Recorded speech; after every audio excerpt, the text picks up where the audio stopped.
Hi, happy Friday. We are glad to be with you again. We are Nathaniel and Amy White, the Homemade Family, and we are excited to bring you a great and inspiring message on the power of motherhood. If you have not heard our podcast before, you're looking to catch some other good ones. We've done lots of fun series. You can do that at www.thehomemadefamily.com or on YouTube, search Nathaniel and Amy White, The Homemade Family. You can also, hi Sandy, happy Friday. Yay, we love the weekend. Um, yeah, you can find us on YouTube at Nathaniel and Amy White, The Homemade Family, or anywhere podcasts are found. Just search for The Homemade Family or Insight Now. And with that, we are going to jump into our podcast. Oh, yeah. So we're going to share part of a message. Sorry, Nathaniel's like, I'm going to talk, and then I just got him off. We did this talk at a MOPS group last week. Mothers of preschoolers. So just a reminder, if you are looking for you want to do a family conference or someone to speak at a mom's group or a wife's group or anything marriage or family related, we do that. So give us a shout. Yes. All right. With that, now we're going to jump in. Are you sure? I think so. Are you really sure? All right. I won't be annoying. If you've got kids, maybe you've seen the movie The Incredibles. It's a wonderful movie. We really like it. And they have this kind of funny beginning where they're showing all these old looking television interviews of these superheroes. And it's like, all the guys who are the main characters in the movie, but then there's also Elastigirl, and she's like, what? You don't think I'm going to leave like this saving the world thing to the men? Do you? Really? Kind of statement like, come on, of course I'm not going to leave this all to the men. I got to be out there. I got to be doing my thing. And you think I'm going to settle down and whatever else, those kinds of things. And then of course that ends up being exactly what happens. And so much of the theme of Incredibles 1 and 2 is this tension that she feels like I need to take care of my family, but I got to be out there saving the world. And men and women both facing some of that tension, but I just kind of share it to lightheartedly introduce the topic, where really the dominant message that we are given by our culture and by the voices that are the dominant voices in our culture, really since at least the 60s, it's been that women need to get out in the world, make a difference, find their purpose, find their destiny, go do something important, all of these kinds of things. And in what we're saying today, we're not going to be anti-women in having a career kind of talk, though if it helps convince some mothers to come home, that probably isn't a bad thing either, because I think we've probably swung a little too far. Whatever. But anyway, before you write us off from this intro that I'm blabbering my way through, let me just say, really the core of this is just a heart posture towards kids. And by the time we're done talking for this half hour, I really hope that you are radically inspired regarding just the power of motherhood. And that by no means do you need to go out into the world to find some way to impact the world. But in fact, there probably is no greater way for you to impact the world than by investing in your kids. And so whether you have career outside of the home, whether you don't have career outside of the home, whether having kids was a fulfillment of your lifelong dream and being a mom was what you always wanted to be, or whether there's a lot of tension for you in that, no matter where you are in that spectrum or those spectrums, we want you to walk away from this radically inspired regarding the power of motherhood and the importance of investing wholeheartedly in your kids. Yeah, for sure. So I was just going to start by sharing a little bit of my story and then a couple of key truths that the Lord really dropped in my spirit that absolutely changed my perspective of motherhood. Because, we grow up in families and in culture and with all this input around us, and that does create ideas that we have. I mean, I was so offended when I brought my baby home and he didn't sleep through the night, my first baby. None of my babies did, but I was only offended with the first baby because I didn't realize that babies didn't sleep through the night. And so when all of a sudden the baby's not sleeping, I'm like, what's going on? I had no idea. Anyway, I was really offended with my first baby because he didn't sleep through the night until I had to adjust my expectations to the reality that babies don't come on a schedule, knowing day from night. You actually have to train them into that. Anyway, that was just a side note. We had some very serious postpartum issues with baby number one. Yes, we did. So I actually grew up when I was a young kid. I did want to be a mom and I wanted to be a teacher because my idea was that I could go to school, teach my kids in school. I didn't even know there was such a thing as homeschool when I was a kid. Anyway, and we would have the summers off to play together. And this was my like dream world. But then I didn't have babies, and the Lord like took my life in a different direction. And I ended up traveling all over the world on missions. And the Lord was like, hey, I need you to lay down missions. Come home. I have something for you. I met Nathaniel. We got married. And when we got married, I told him I didn't want a house, 2 cars, and a bunch of kids because God had called me to the nations. And he said, and I didn't think that I could have kids. And I told him, you know what? You're not going to find me like Hannah on my knees begging for kids either. So some of us dream of being moms our entire life. And when you have babies, then that like your whole life is all of a sudden fulfilled. Woohoo! But some of us are like, I don't know if I want kids because I really have this mission and this calling on my life that I want to go accomplish this.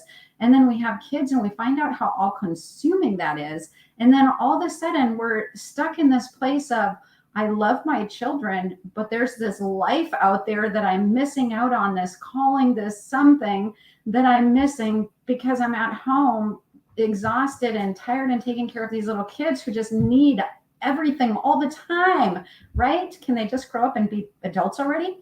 So anyway, in that spectrum, like Nathaniel said, of women who, just always wanted to be a mom and those who didn't, and it was a crash course into motherhood.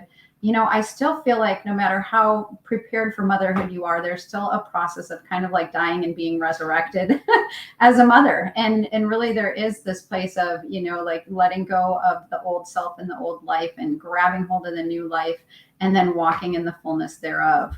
Yeah. Let me just jump in there really quick because I think I just want to give a little bit of landing strip for the keys that Amy's about to release in this.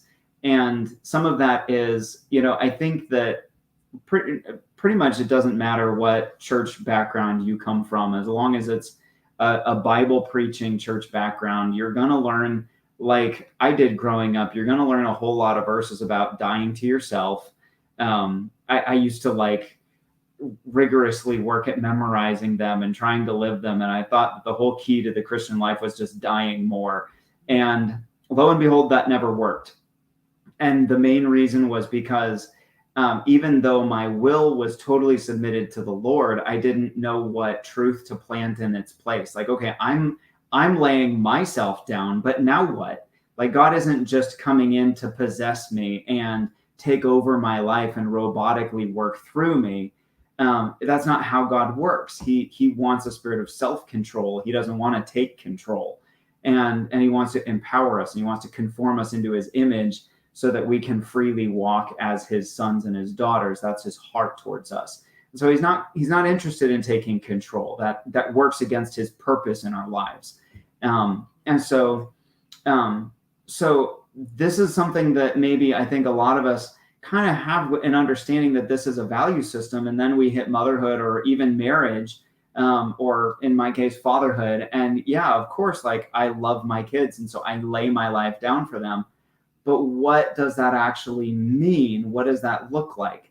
And so some of the mindsets that Amy is about to give the truth and the mindset about motherhood that fills the place of, okay, I lay my expectations down. I lay my offenses down.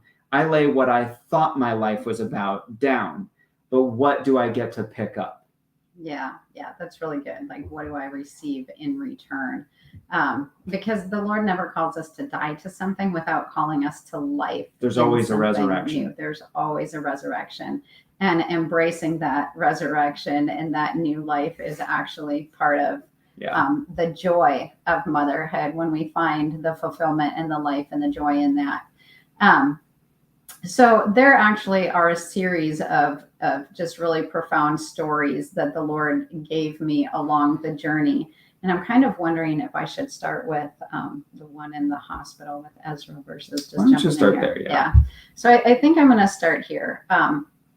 So I had 5 babies in 5 years. My oldest was 5 when I gave birth to my 5th one. They were 5, 4, 3, 1, and newborn.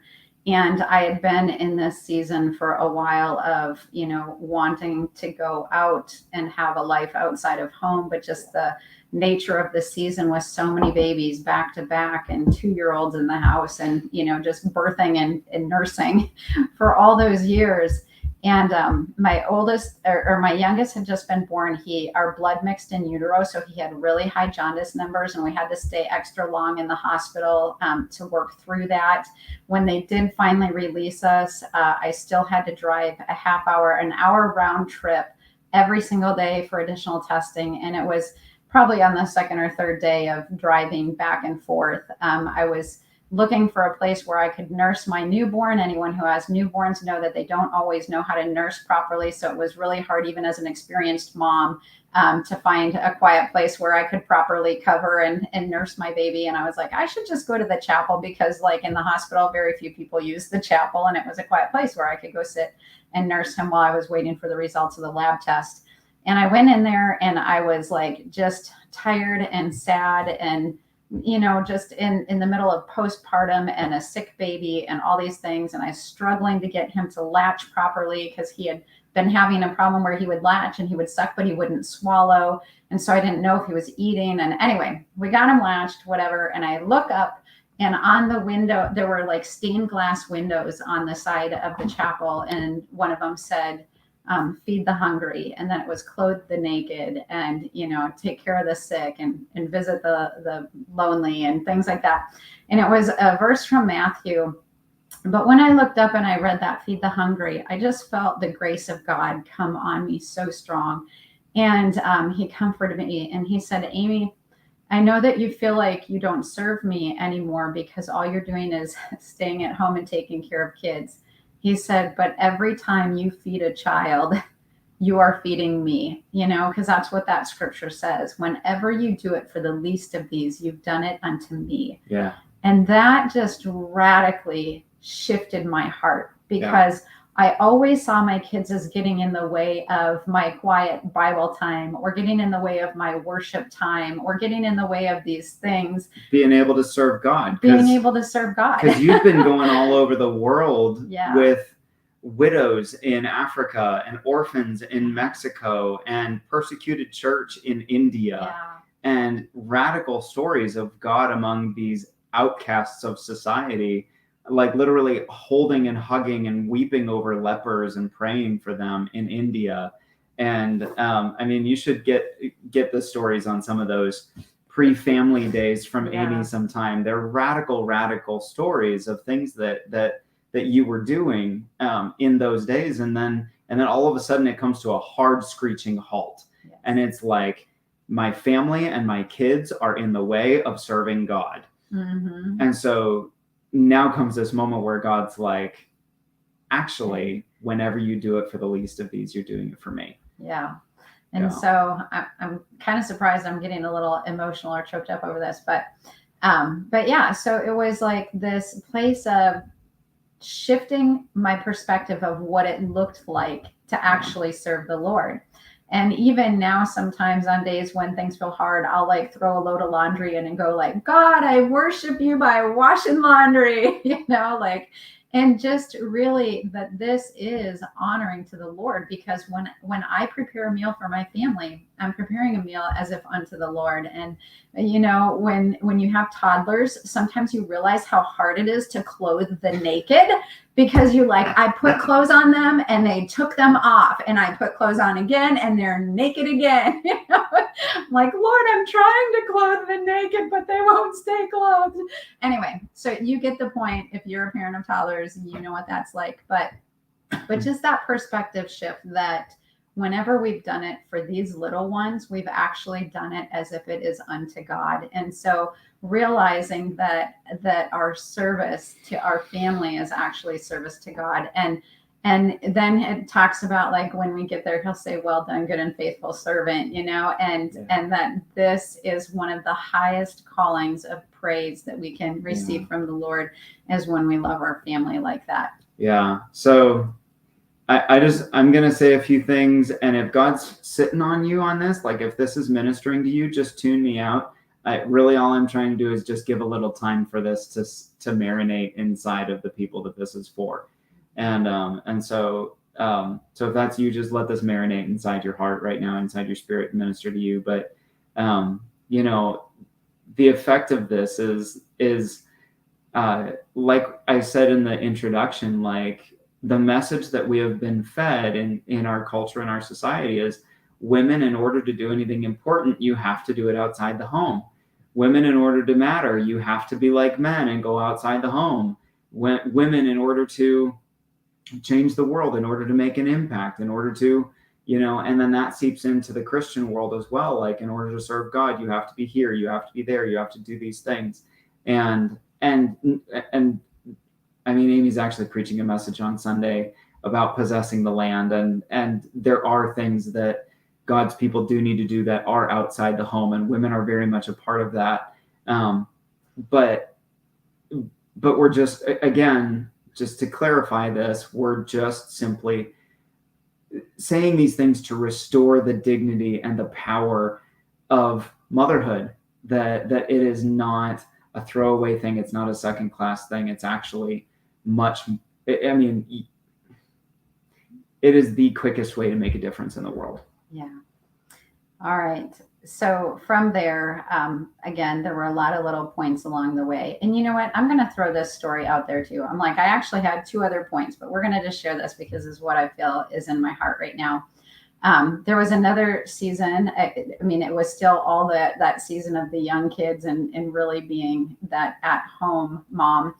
And my husband, because he was a pastor, he always got to go to all the cool conferences with the big name speakers. And it was, like, I wanted to go and be there, but we just didn't have money for babysitters. And even that, I didn't trust them because I had so many toddlers, little kids. And he was gone one day, and I was just reading through the story of David's life. And when God rejected Saul as king and he wanted to place David as king, he sent Samuel the prophet. He said, I want you to go to this town, have a feast. And when you get there and have this feast, I will tell you who to anoint as the next king. And so Samuel goes to town. The whole town comes out. They have this big barbecue feast. Jesse and his, I think it were 7 sons were there. And the Lord's like, it's Jesse's family. We're going to anoint one in Jesse's family. And Samuel starts going down the line, and the Lord's like, it's not any of them. And so Samuel says, Jesse, don't you have another son?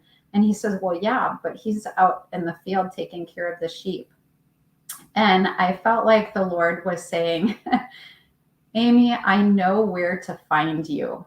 I know where to find you. Like, you guys, when we are at home in the field taking care of the sheep, our calling is not going to pass us by. At the right time, the Lord is going to say, you know where she is? She's at home taking care of the little lambs. That's where she is. That's where you'll find my chosen one. And so I just feel like there is so much grace to let go of the world telling you that you're going to miss your calling, or the world's going to pass you by, or by the time your kids are grown up and you have the time to go do these things, like that season's going to be past. It's not.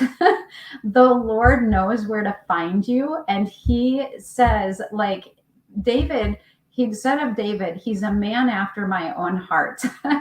And he was sitting in the field, taking care of the little lambs, protecting them, singing his songs. It's like, how many times do we sing the little songs with our little kids? We're always mama bear protecting them and that kind of stuff. And the Lord knows where to find you, and he will find you when it is your season. And so you don't have to worry about trying to protect that on your own.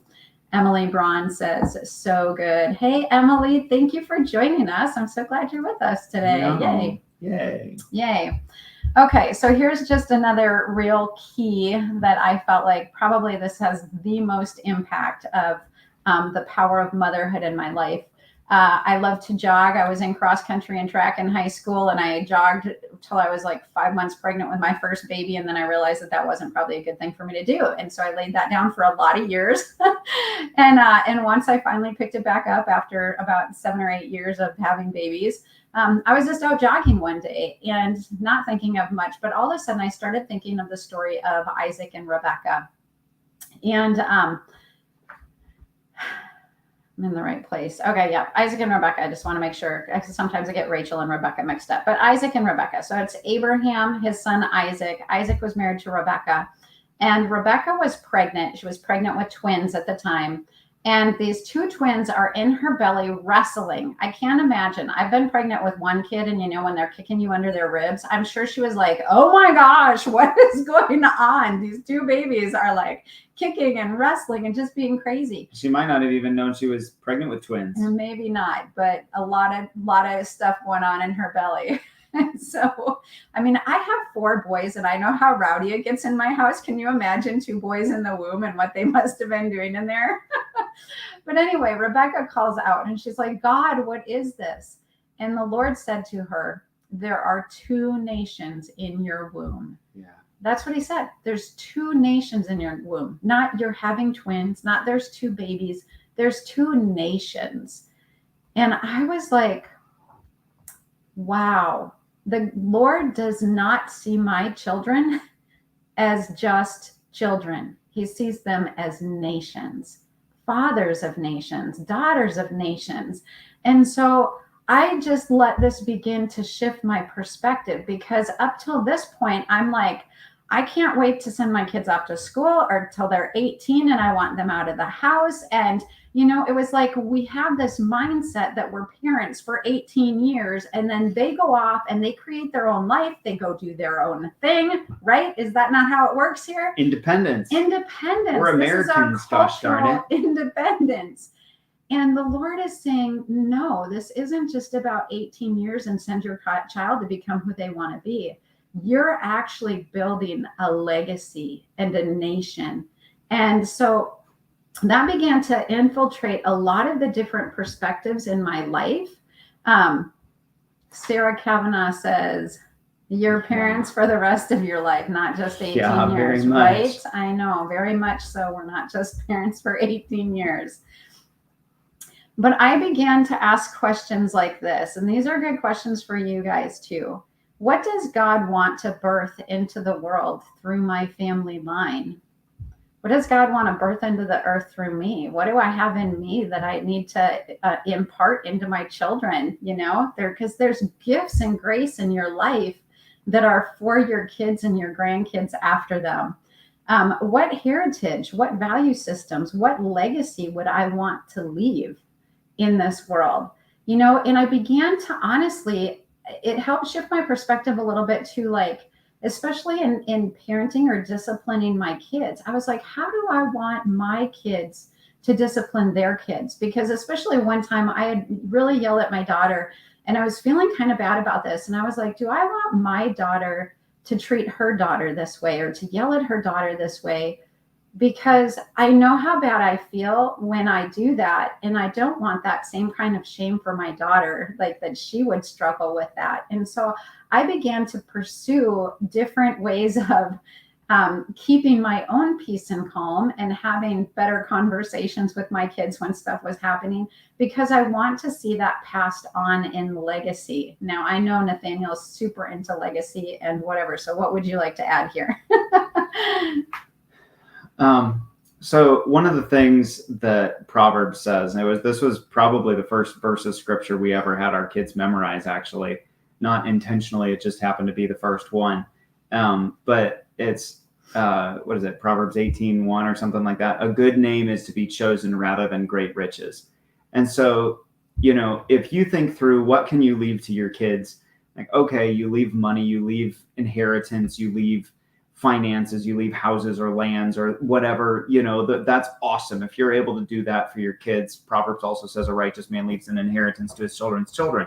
And houses and wealth come from fathers, but, then there's something else something, I forget the second half, comes from the Lord. Anyway, but so that's great. If you're able to leave those things, if you plan for those, that's awesome. But a good name is to be chosen rather than great riches. So if you have to choose between the two, choose the name.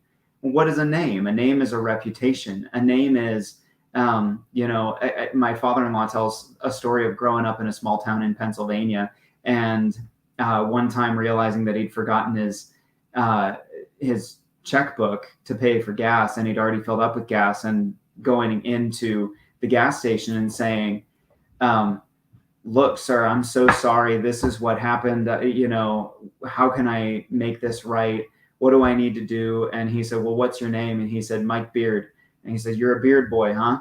He said, yes, sir. And he says, I know you're good for it. You can go. I know you'll come back. And it was because of the name that it made room and it created favor. And, there's so much influence that a name and a legacy and a heritage has and gives to your children. And so, this is something we've worked really hard to try to intentionally develop of like, what does it mean to be a white? And to be a white means that we're loving, wise, earnest, generational, thankful children of God. And what do those mean? And teaching our kids these things and training those things. Zach says, a good name, the context is probably even more rich from when it was written, from the culture back then, reputation and influence. Absolutely. You look in the context of Abraham and Isaac, and Isaac's dealing with the same kings of the land that Abraham had dealt with. And even treaties became multi-generational agreements between tribes and families and things like that. And so it really, really made a difference. And talking about raising nations, like, oh my gosh, one of the things that drove this home for me was reading the genealogies in the book of Genesis. It's funny, I'm watching our viewer numbers drop as I'm the one talking about all this nitty gritty legacy stuff. And Amy's stories are more attractive. It's funny, it's making me laugh. But we'll get back to her stories here in just a second. Was reading through the genealogies in Genesis 6, and I'm recognizing most of the names in the genealogies of who was born in the years after Noah's flood. And it's like, why do I know their names? Because they became cities and nations. And one of the names, it depends on the translation you read, one of the names in there is Egypt. Like, we still have his kids with us in the nation, in the world today. Israel, he was a man. He was a man named Israel, and we still have his kids with us today. And so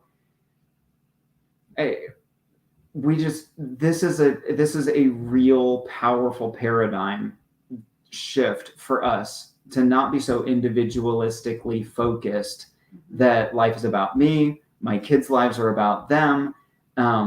What's going to entertain them, what's going to keep them healthy, what's going to keep them safe. Like, what if we asked, like Amy was saying, what's going to build a nation? What values do I want my great, great, great grandchildren living? What things? I'm going to write a book, and it'll be released for everybody, but I'm going to write it to my great, great, great grandchildren. And it's, what are the value systems that I want my family still to be living and valuing and preaching and declaring and building, 5 generations from now. And I want to live my life in such a way that it creates destiny for generations I won't ever live to see. Yeah. So good. Yeah. So that revelation helped me to just slow down and to realize that there's a deeper work that needed to happen both in me and through me to my kids and the next generation. We're at 30 minutes. So should we just save this next one for next week? Or Sure. should I hit that right now? Well, yeah, I think we're pretty much. All right. Well, I'll just share this second truth. This is just the final thing. We'll wrap up here. So Love it. Nathaniel says Sandy. Thanks, Sandy Sandy. Keller. Yes. So, it can seem a little bit scary that we're actually helping to raise nations. And Sandy also can't wait to read the book. Yes. Yes. We're so I've got a excited for couple that of one coming. false starts on it. I need to start over again. It's there, not start over. You're a good editor. Okay. Anyway, so I have a lot of hope when I look at my kids sitting in my living room because I know that almost every problem that we see in the world today can actually be corrected in one generation. Yes. Yes. And we know that because there was a generation in the wilderness when Israel was going to go to the promised land that didn't have the right mindsets and hearts. They got wiped out. And then the next generation was primed and ready to go in to take the promised land. And so I know that our world, that every problem that we see in society can actually be solved in one generation. And so I asked this question, like, what if we could influence a generation of moms to own their roles as the mother of nations? What would happen?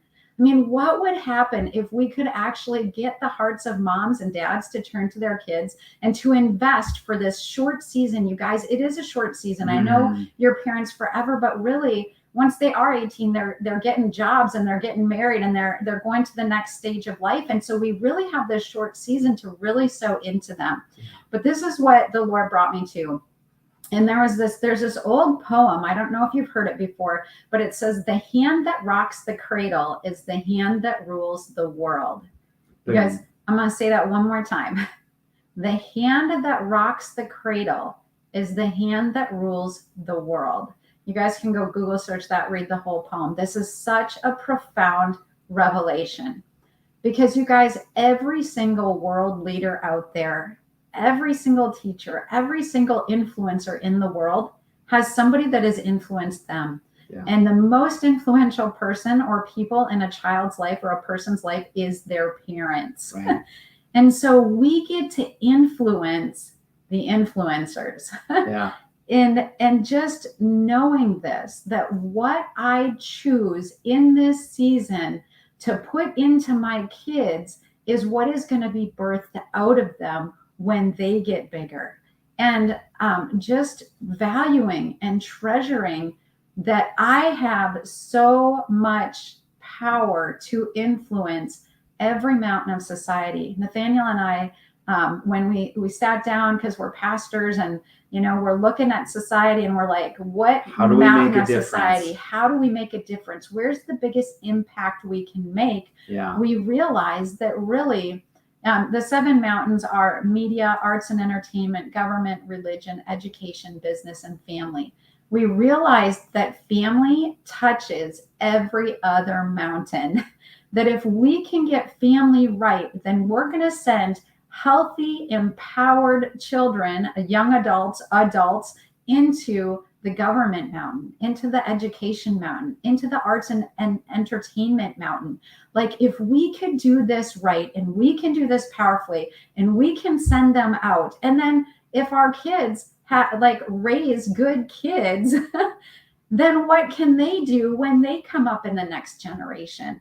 And so this was just a huge mind shift for me. And I started to begin saying, the future of the world is in my living room today. Yes. The future of the world is in the living room, in my living room today. I was one time throwing a temper tantrum with God again in that season when my kids were really little, because my husband was off going to I think he was seeing Heidi Baker actually. And I was like, I really want to see Heidi Baker. And the Lord just stopped me and said, Amy, who do you think is the next Heidi Baker? I'm like, I don't know. He's like, who's the next Billy Graham? I don't know. Probably I'm missing them. And he said, Amy, they're sitting in your living room. They're right there at your feet. You wanna hang out with famous people? Man, they are sitting there in your living room. So you guys, I just want you to know that motherhood is so powerful. You guys, every dream in your heart, every problem in the world, everything that you want can actually be accomplished. Yes. By sowing into the next generation and seeing what comes of that. Sandy Keller says, influence the influencers was a call on my life. I heard from God when I was 18. I forgot it until you said it. I love it, Sandy. You are, yeah, see, God is You are working an and doing this. influencer of You the are. influencers.